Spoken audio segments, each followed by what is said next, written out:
Talk about how we can know the truth, how we can know that what we believe is the truth, and how we can figure out if someone else is right about what they believe or not, right? Or if they are insane or not, you know. And I believe that the way we do that is with arguments. Like arguments. Does it make sense, right? And I don't mean does it make sense as in does it sound weird, because there a lot of things that are weird can be the truth, right? But what I mean is, does it first and foremost make logical sense, right? And if it makes logical sense, well, then it's possible, right? And if their level of confidence reflects what they have observed, supposedly, then that's a sign that they're rational, you know. And so like if they have if they have good reason to believe what they believe and they are pretty confident, yeah, that's fine, right? If they have a little reason to believe what they believe and they are very confident, then that's not um, then they're not so rational, probably.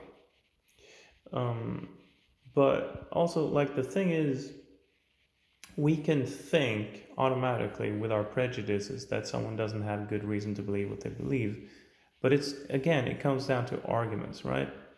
So you can say that, well, thought control, that could never happen. Okay. So what are your arguments for that? Well, it's not possible to control people's thoughts. Okay. Why not? Well, we don't have the technology.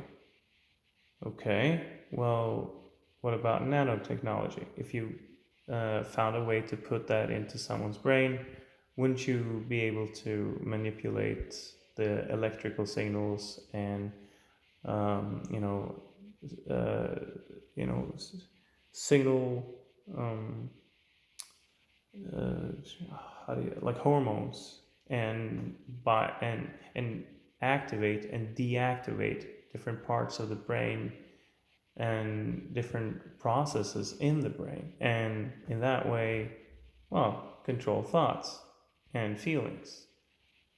It's like, no, that's not possible because we don't know enough about thoughts yet.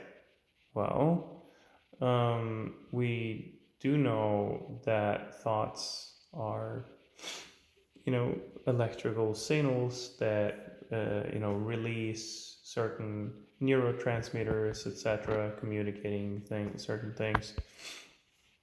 Well, that's what we're guessing, but we don't know, etc., etc.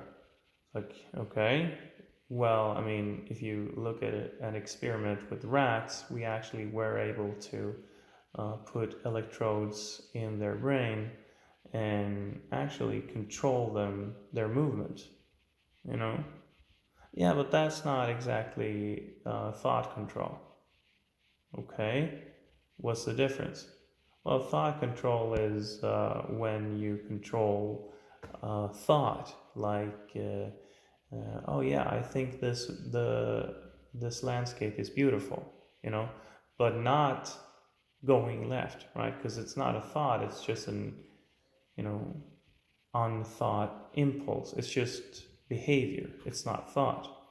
Well, isn't behavior a reflection of thought or the result of thought?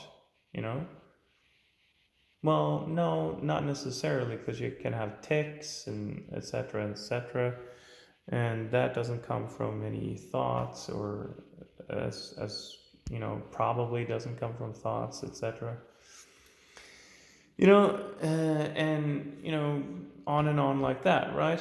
Just like back and like having a back and forth, and then hopefully getting all the way to the bottom when one of the people no longer has any arguments, and so they will, if they are intellectually honest, they will either have to concede or at least give some sort of reasonable reason why they, have to remain agnostic. But they at least have to, in my opinion, modify their opinion a little bit into at least being agnostic, or probably even agreeing with the other person if they reach a point where that person no longer has any arguments, and the other one, and especially if the other one still does, right? So yeah,